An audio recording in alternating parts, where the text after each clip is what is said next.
I'm in the Yarra Valley, about an hour northeast of Melbourne, and I'm surrounded by over 300 mostly edible plants, some are medicinal, from all around the world.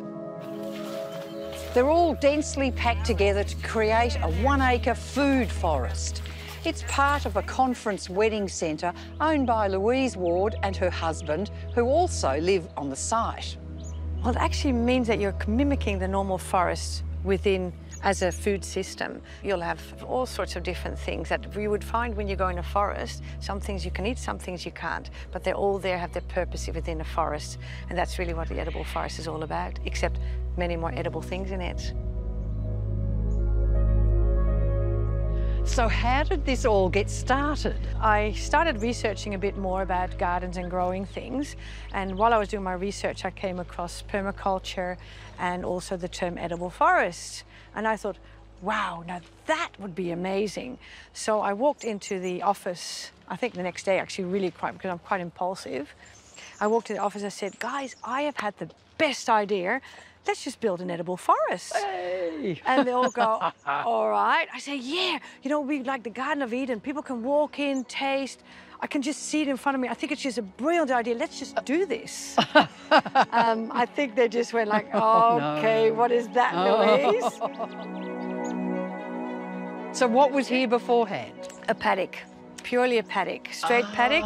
It was on the slope, so it was quite clay-based, so nothing really you could do with it. So to improve the clay soil, what did you do? We started with just collecting manure everywhere. Horse manure, cow manure, as much as we could find. And my poor husband was up and down the highway with the tractor and the trailers and just getting as much as we could because it was a big area. So we started with building the paths, so we had that because we need to know where we're going to dump all this organic and just material. sort of make a pattern or and make plan. a bit of a pattern. I always wanted to have something that was still structured, but still was a forest. So what do you do with all the produce? There's a lot of produce, and we're always having to think what we do with it, but because we've got the business here, we actually use that within the menus as well, so we can preserve it. We freeze them, we take them out, and then we can use them throughout the year for all the different menus. Horticulturalist Jamie Sweetman has looked after the plants for nearly 4 years and takes the tour groups round the garden.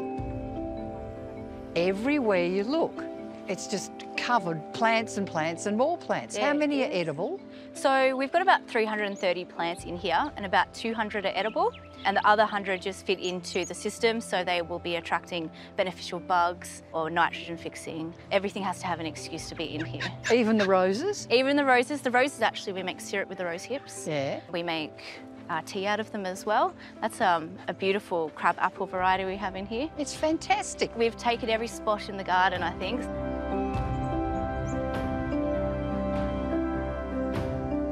It is a really good effort to put this big netting up, isn't it? It is, and we wouldn't be able to have this garden without it because we are keeping out deer and rabbits and especially cockatoos. All around the fence line is areas, little diamonds, that all the little birds can come in. So we've got blue wrens in here. Look at them. Yeah, perfect example, the little blue wrens. It's lovely. Yeah, so they come in and out of the fence line as they please. So do the bees and the dragonflies and all the good stuff. This is a terrific looking plant, isn't it? It is. Wow. This is our elderberry. So Sambucus nigra. Yeah. The flowers are huge on this one. You can imagine when it's in flower. And we make a cordial and a syrup out of those. But the berries are the main stars, I think, because they're really medicinal, really good for coughs and congestion. And yeah, we do a syrup and a tonic with those.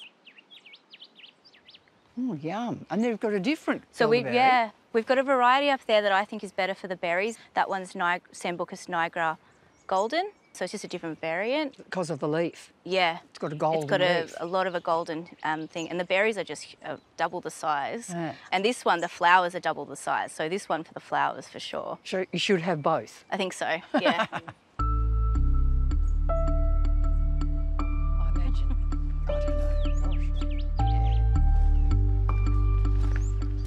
This is a wild and woolly one, isn't it? It is. I think this one's everyone's favourite. This is the Cape gooseberry from Peru. Open them up, and here it is in its own little lollipop. Oh. And you've got the berry. Oh, can I take that one? Yep. Thank you. Oh, it is nice, isn't it? Yeah, a little bit tart. So these are like tomatoes, related to tomatoes, so you can grow them from seed. That's very easy to grow, isn't it? Very easy, and these usually actually fruit at the end of winter, which is great, but this is doing a flush now. Here's something you don't see very often. What is it? Not here in Australia, you don't. This is a arona berry. The common name is chokeberry. Chokeberry. Why? Yes. You're not going to choke, are you? You won't choke, but they're quite astringent. But in saying that, they have more antioxidants in them than blueberries.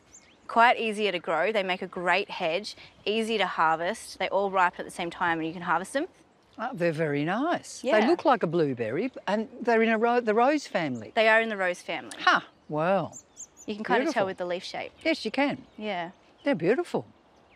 I love them.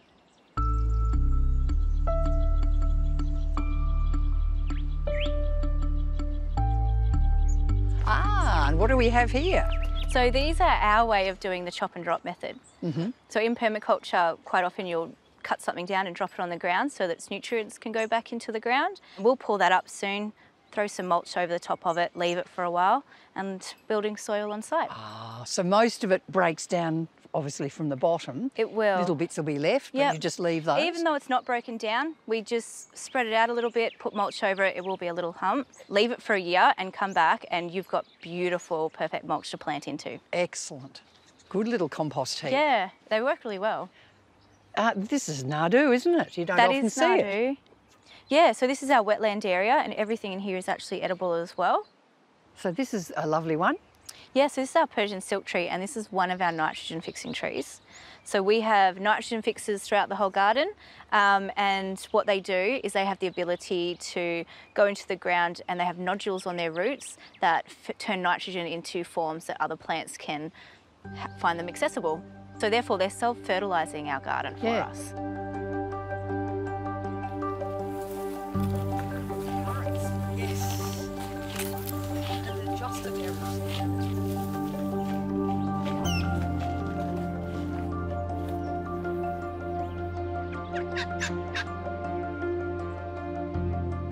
There's an awful lot of plants here, but you must have a special one. I actually have a very special one. It's a medicinal one, so it's not the most beautiful looking one, Yeah. but it's actually this one over here. It's called the gotukola.